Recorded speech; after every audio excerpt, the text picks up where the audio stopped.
Don't you love it? Yeah, I do. That's so cool. Cool! So this is Zoe Danger, our receptionist.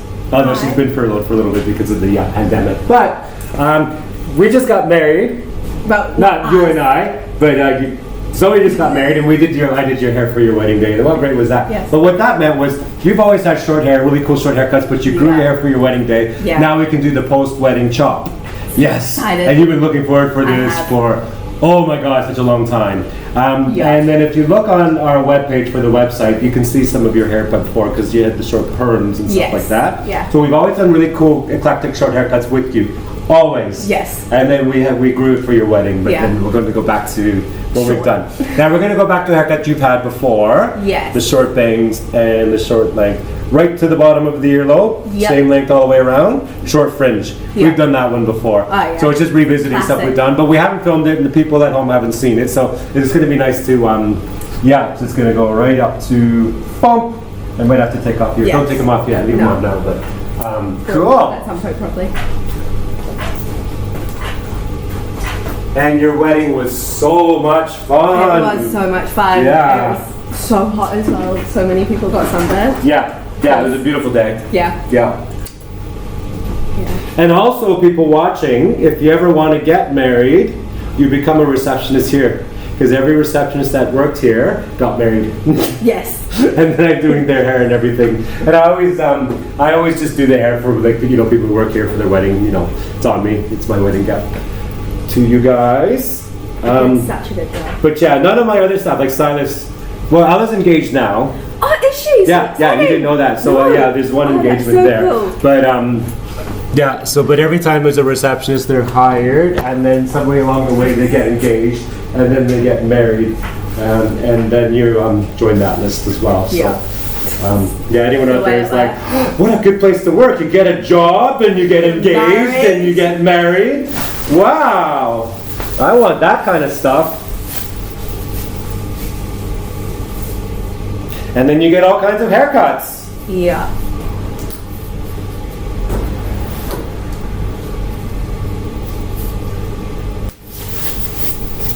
And then you're not gonna miss it. No, not at all. No, we're gonna have one last look at it. Not gonna be one of the criers. No. Yeah, come nice and long.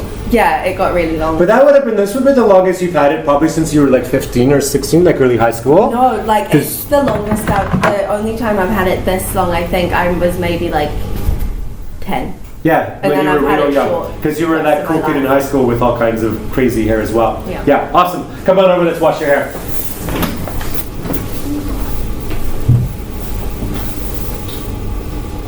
Come on over. And then pause the dryer that's making noise. That's better. You're gonna be in our movie. Oh, really? Yeah, that's okay. It's just YouTube's. All the things you're supposed to do before you put the camera on, like when you watch the cooking shows and they're all prepared and professional before the camera's rolling. Yeah, I'm not that person. No, I used a haircut that we made earlier. Yeah. No, we're not that kind of channel.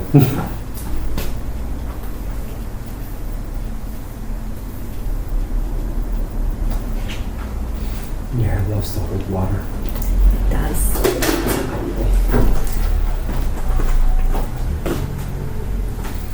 I never in my life imagined you with long hair.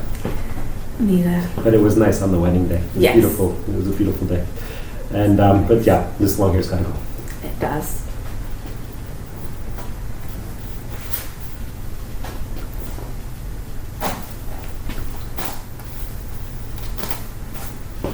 Now, as someone who watches these videos, they contacted me, email. We got on a couple of chats on Instagram, but she wants to do her post-wedding chop. Oh yeah. The problem is she lives in America. Yeah, that is She a bit lives of in a problem. Northeast. Yeah. I was like, this sounds like so much fun. But then that's kind of far. Yeah. But you never know because now the borders are opening. Go You overseas. could come here on the honeymoon. Maybe come here. Yeah, come here on our honeymoon. Get a haircut. Or maybe I end up going there for family. Yeah. Because where she is not too far from, I got family in that area anyway. Yeah. But anyhow, probably it's not going to happen. But, you know, if she's watching this, Yeah. hopefully she can do a haircut vlog in her part of the world and send it into this channel and we can post it anyway. Yeah. Be fun. That'd be fun. Yeah, it's good to be inclusive. Let's make that nice and tight.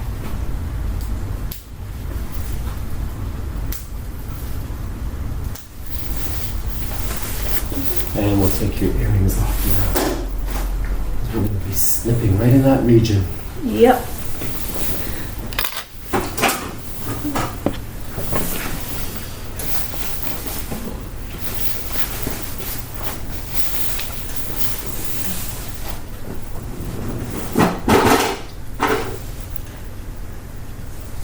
Oh, did you notice? Yes. Yeah, because you know I always wear these in the workplace, and as soon as it says Matt Zoe's wedding, and it was on 220222. That was the date. Yes. So, but I always wear these, and as soon as you had those at your wedding, I'm like, a new one, replace the other one. And this one actually fits me better than the other ones. Oh, that's good. Yeah. But I always wear them as a hairdresser because I always put my clips on them. It's my bad habit.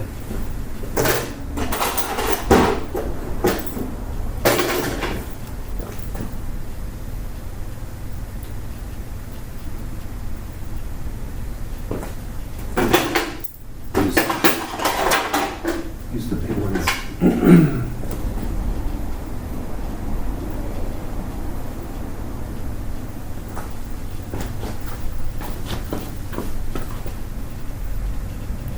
And people notice I usually start with a fringe first because what happens if you're cutting hair, then you get around to the fringe because it's been pulled back and sitting back for so long. When you push it forward and you snip it, but it's been sitting It's back dried. for the last 20-25 minutes, it starts to go boom. So, you know, wet hair, towel dry, push it forward, cut the fringe. That way, as I'm cutting the rest of it, the fringe is sitting in its shape that you want it to be anyway, so I don't fight it eventually, right? Yeah. Because, you know, and also this happens when you're doing a haircut. You're towards the end of the haircut, and they're like, what do you think if I did a fringe? And my brain's thinking, why didn't you tell me this at the beginning of the haircut? Because now I'm going to cut this fringe, but it's going to pop up because it's been sitting back for the last 20-25 minutes. So I'm like, yeah, I think it's a great idea, but, you know, you can't tell them that, you know, that's my little brain thinking, but, you know. So here we go. We're going to do a micro fringe, right? Don't want it going in my teeth. Yeah, I was going to say, I'm going to drop that right in here. Yeah, so, yeah. Way up here kind of fringe, right? Yeah, Yeah, short that's fringe. called short fringe, yeah. Cute. So you can see that popping up already. But anyhow, it's just not used to being down like it was. No. Because you've had long hair and pulled back for quite a while now. So, yeah, as soon as I cut that, it's starting to pop up. But anyhow, it'll be fine. Be good. It's for me to fight it. But had I cut it last on this haircut, it would be popping up even more. And I'd be like, oh. Baby fringe. Yeah. And people go to this channel where I've done wet haircuts in the past. Start here and start that framing first. Yeah. Because it's, you know, the back's always going to sit down anyway. You're just trying to cut it so that it doesn't start sticking up. Oh, this is so cute.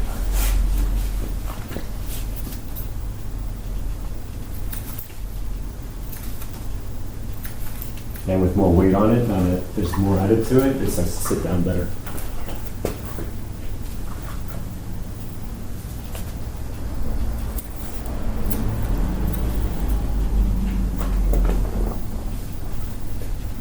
We'll do a heavy fringe. Yeah. Sounds good.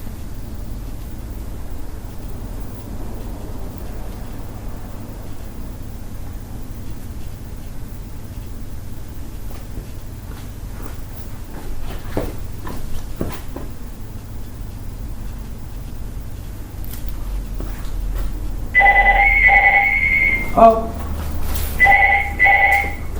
I'll do your job. Not done that. Blew up hairdressing.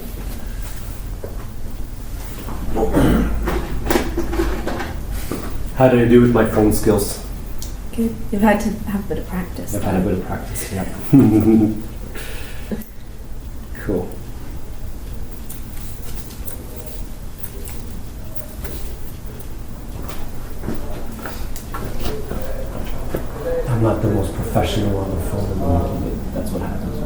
salon owner. And you kind of get away with it because they know the owner. Yeah. And they're like, oh, they just know what I'm like. My favorite thing on the phone is, well, not my favorite, one of my pet peeves is they call and they say, I'd like to book an appointment. I said, when would you like to come? They go, oh, and you see them like flipping through their diary because even they don't know when they want to come. Yeah, they're like, It's I need my haircut. Yeah, Oh, I need I need a haircut. They call, and the first question is, yeah, when would you like to come? I'm like, oh, and you're waiting for like 40 seconds. They're like, I think I have time next Thursday, but meanwhile I have a customer here and things I have to be doing, but I'm like, and you hear them ruffling through their paper. It's like, oh my God, can you like check your schedule before you call the hair salon? Yeah. There's that thing where they're like, I need a haircut. I'll call the salon. Yeah. Oh, I need to know when I need to get my haircut. Yeah. When did you want to come? Good question. And you hear them like going through their scheduler and stuff, and like taking forever. And then they pondering like, oh, I think I've got bridge next Thursday, but maybe Friday after. Oh no, wait, I'm going for coffee with my aunt. And you hear them like on the other end, like doing that stuff. Meanwhile, I'm like, because I got a treatment or a perm going on over here or something. You're like, oh my God, people. Anyhow, I love all these customers, but here we go, right to the bottom of you. Right there, sweet. How are you?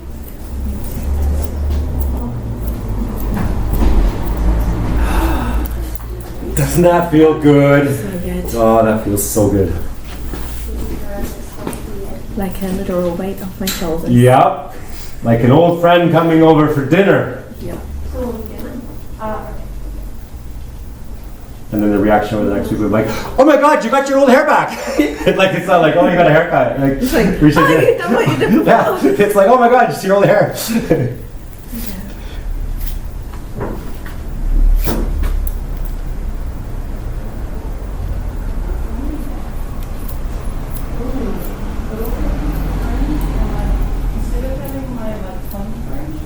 Cute. And the reason why with this bob I started with the sides first, normally I would start in the back, but we're doing it right to the bottom of your earlobe, so I'm going to go boom, and then I'm going to join it into the back. It's just different techniques, right? Not necessarily what they would teach in a hair school, but what happens is there's 10 different ways, 10 different roads to get to the same destination. Yeah. Yeah, and there's no real rules to hair. When you are young and starting out, yeah, you follow more rules than because you have assessments and things like that. But then when you become senior, you start to take detours. Yeah. And you get more comfortable as you go as well, knowing what you Yeah. can do. Yeah, as long as the confidence level's high and the vision's there, there's 10 different roads to get to the same result.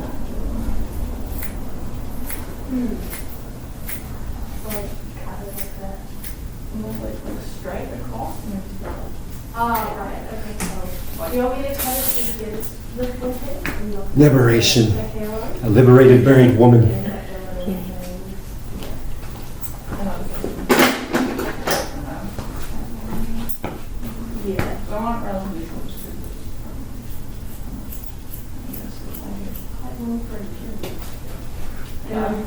You gonna grow out the sides?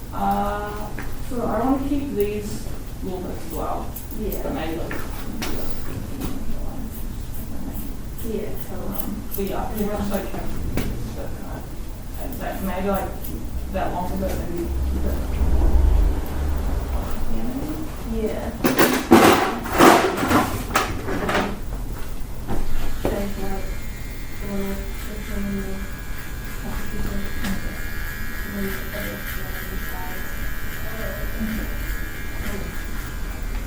And do a little half things. And then I was gonna cut. And that's how you first became our receptionist here. You were a haircut model. Yep. Sorry. And then I decided I wanted to keep you. Yes. We did a photo shoot out there in Island Bay. Yes. I love Island Bay. Yeah. And we went to, there's an old video store out there. Yeah. Just some pictures in the Still video there. store. Yeah. I wouldn't be, that'd be awesome. It's I one should of do another the photo shoot out there. yeah. Yeah, the look and feel of an old video store and the big old cassette. VHS cassettes and everything. The other really good ones in Arrow Valley. That's still Arrow going Street. to Arrow I Street? think so. I think it's Yeah. still That's going. so cool. Now, when I moved to Wellington, they still had I moved in 2011. Yeah. They still had a Blockbuster video, Yeah. even though those were all gone in North America. So I moved here and I'm like, oh my God, New Zealand's like walking into a time warp. And it was exactly like a Blockbuster video, like the same, everything was exactly, because they'd already been gone in North America by then. Yeah. And I was like, oh my God, there's a Blockbuster. And I lived, it was the side of my house, it was 2 doors down. Because I was in the White House in Kilburney. Oh, yeah. And remember, next to me was Warehouse Stationery, and next to that was the Blockbuster Video. And it had the entrance in the back and the front, Yeah. because everyone, remember when it was there. So when I moved in, I'm like, I'm 2 doors down from a Blockbuster Video. I don't even own a VHS machine, but I used to just go in there just to look at the videos, even though I'm not going to buy a VHS machine. No. But I'm like, oh my God, Especially this is when the like best. 2 years later back then. Yeah, exactly. Now, my favorite thing about Blockbuster Video way back when is, the young couple's in love and they're going to do a video night. So they're going through the videos and the guy's like talking up like how much he knows about movies. They're like walking through, Yeah. like, have you ever seen this? Oh yeah, this one. He's like talking like he's Ebert at the movies or whatever. Cisco and Ebert at the movies, like he's the biggest critic ever. You listen to what he's saying, you're like, oh my God, this guy just... But of course she's going along, she's like, oh yeah, no, and she's smiling and just going along with whatever he's saying. I'm like, yeah, Blockbuster Video talk. Yeah. People like acting like they're the critic for the... Like they know everything. Yeah. Even though it's like, yeah, Oh, let's see. you haven't seen this movie? And they're like, Who are you? summarizing it for you. And it's like, just pick a damn movie and go.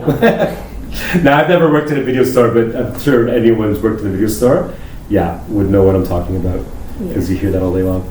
The other one is working in a guitar, like in a music store. And people playing the guitar. And it's like, you only know Wonderwall, what are you doing? Yeah, exactly. You hear that those kind of songs like way too many times. Yeah. It's like, I'm gonna play the only song I know, like Wonderwall or Stairway to Heaven or Smoke on the Water. I think those are like the go-to songs. And you're like acting like a rock star. Meanwhile, oh, did I show you my latest creation? Speaking of guitars. Look at that, it's made out of Lego. So cool. Look at that, Max, made out of Lego. It's gonna be so jacked. Yeah, there's that, and look, it's even got the strap on. It's a fender strap. So That's so cool. And it doesn't make any noise, and then the whole and the best part of it is the Princeton amp. It's the best part of it. Like, look at that. It's got the wires, everything in the back. Look at all the details in there, and if you take this off, there's the old vacuum tubes all under there. And when you take the top off, then there's all the circuitry in there. So it's actually a pretty good replica. And you see these knobs? Well, these knobs, they just go to 10. You ever seen Spinal Tap? There's like, these knobs go to 11. Do you ever see that this is Spinal Tap? Those ones go to 10. We don't do 11 around here. Yeah, I love Spinal Tap. Well, these ones go to 11. Like, when it goes to 10, but you want one louder? And, these ones go to 11. He's like, well, why don't you just make them go to 10, but make 10 louder? And he goes, but these go to 11. And there's his name, Nigel. Spinal Tap. God, that's the best.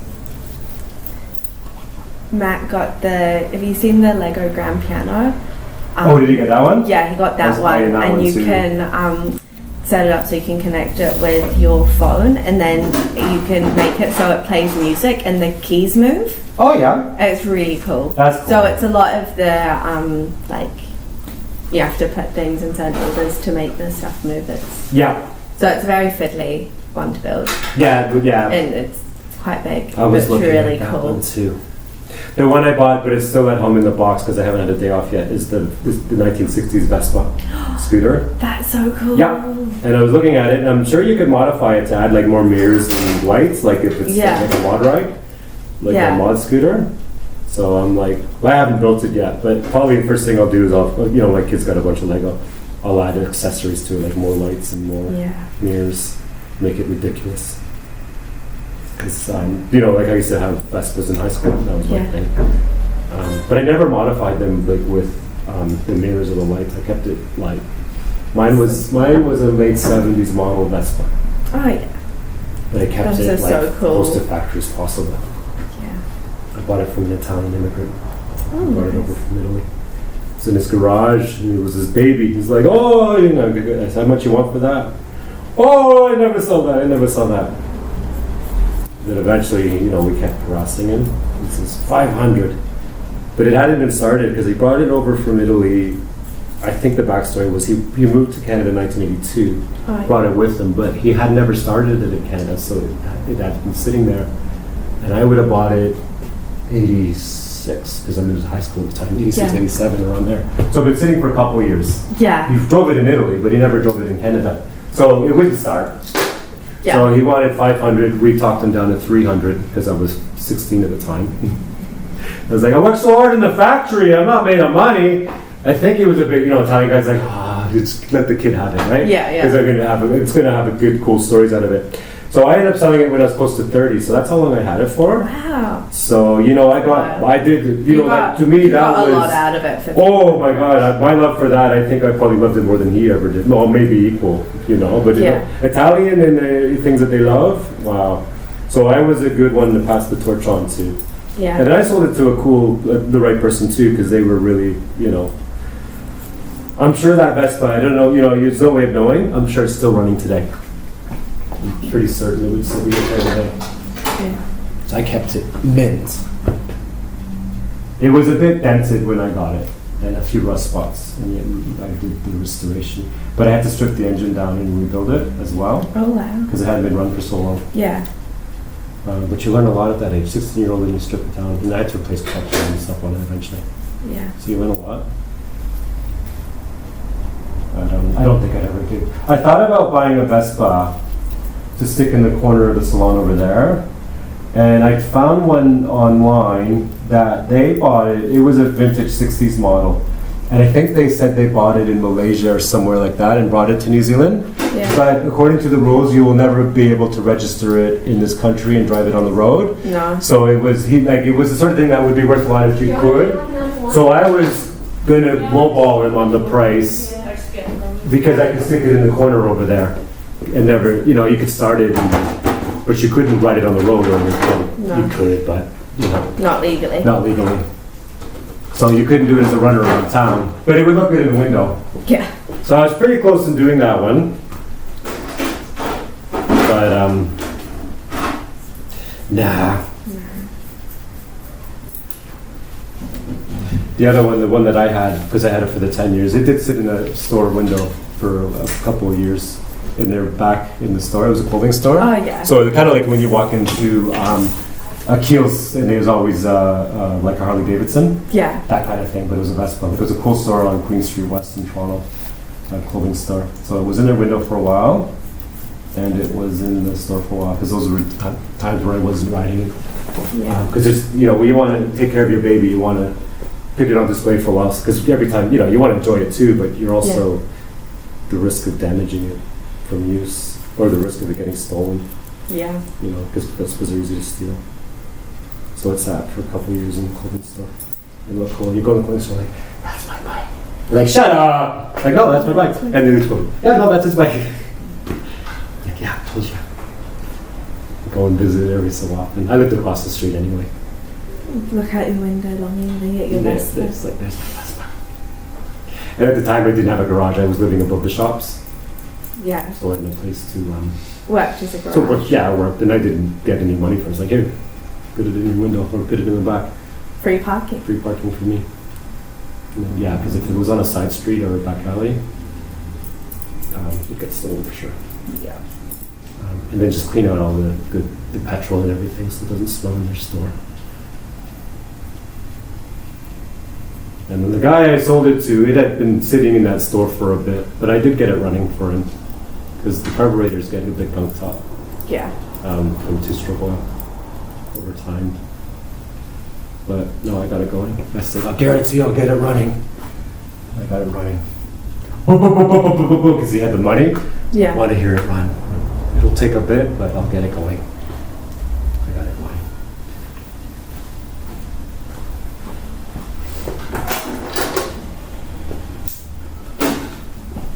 I'd buy a Vespa even if it wasn't running. It's like you can get it running. Yeah. Anyhow, it was his first time buying something. Does that feel good? Yeah. You got your hair back. Cool. Am I gonna blow dry it? Oh, or do I do a natural dry? Or do you want volume? No, don't mind. I don't mind. Do you want center parting or to the side? Center parting. Yeah, probably so. Yeah. I'm gonna pass you into the machine to do a natural dry. Cool. I prefer wash and wears. So fun. No hair. I think the people watching are probably more interested in what's going on over there now, because that's pretty cool. You're on my movie. They're like, oh, put the camera over there. That looks like fun too.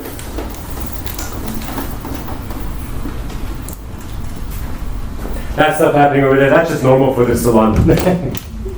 It's like what we do.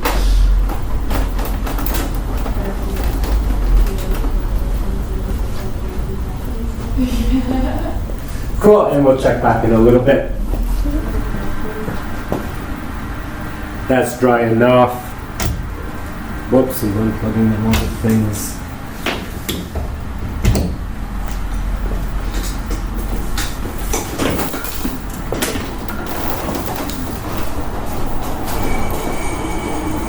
The air around my head now feels really cold. Hey? The air around my head now feels really cold. Oh yeah, yeah. That's the We were being surrounded. Isn't this fun though? So so far. much fun. Yeah. You got your lid back. Yeah.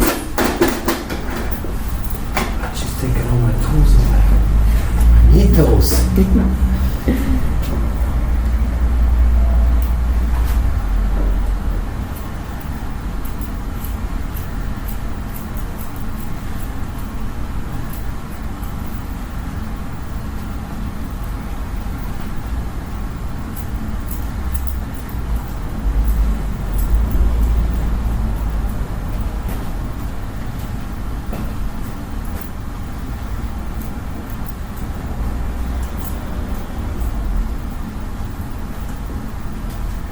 And the goggles on.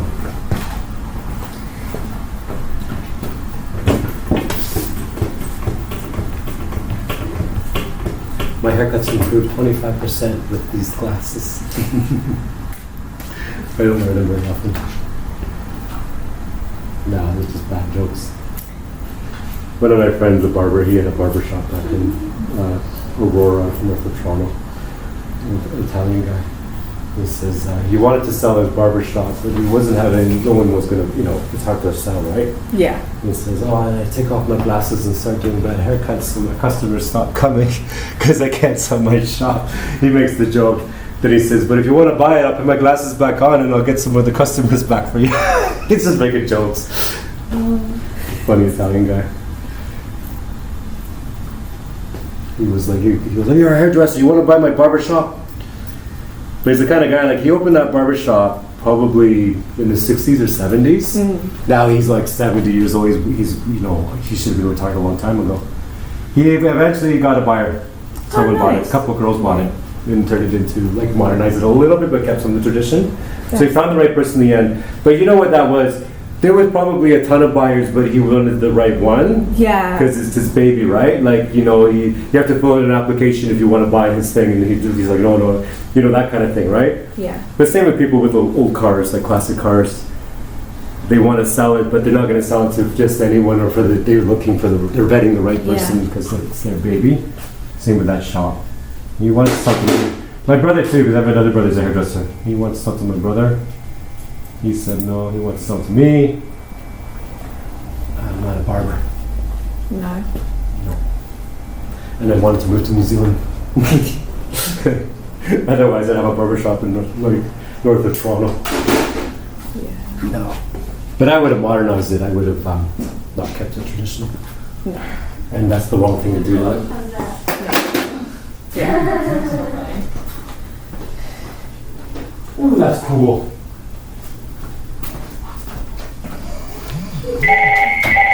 Hell yeah. Blow up hairdressing.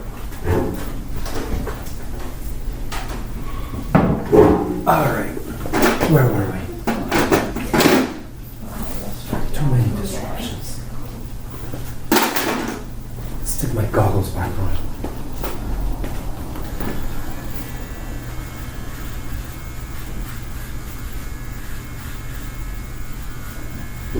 Had to do your job for a bit there. Now, when you had your perm, that was the best because when someone didn't like their hair and they're like, "Excuse me, can I speak to the manager?" And then you pop in with your big perm and you're like, "I'm the manager." And they go, "Oh dear." We love that. We loved your perm. The face of the business. You walk into Blow Up and you saw your big perm. So good. It was awesome. And your retro attire because you dress like all that way anyway. Yeah. The perfect face of this business.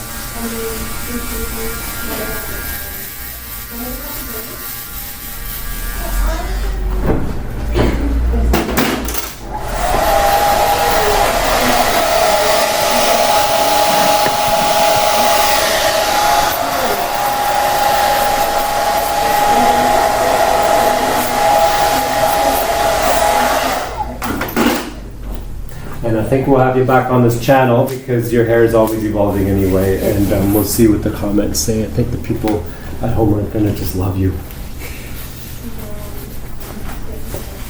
And you may end up friends again at some point. Yes, And don't move yet. You can put your earrings back on and your glasses back on because that's just the girl that you are. And I love what you're wearing. I love the corduroy. Do my glasses first so I can Yeah. actually see myself put my Yeah. earrings in.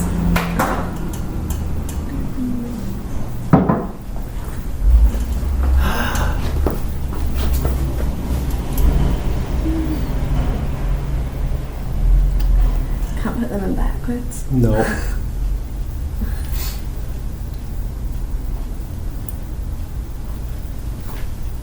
Oh, my perfectionism is kicking in.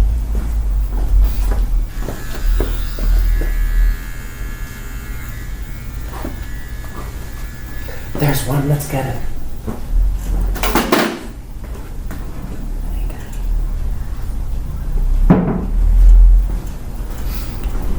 There you go. It's back. Yay! Oh, Isn't that that looks cute? so good. Not fun? That is so fun. Yep, let's go take some after shots of ya. Cute. Hello.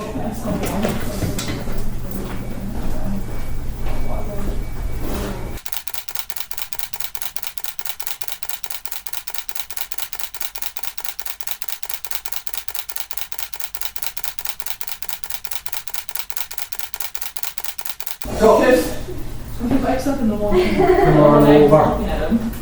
He's never like, "Ah." And we'll say bye to the tubers. And you'll be back. Yes. Yeah. Cool. And congratulations, Mrs. Thank you. Mrs. Danger. Yeah, Cool. Yeah, Zoe Danger. Everybody, Zoe Danger. Cool.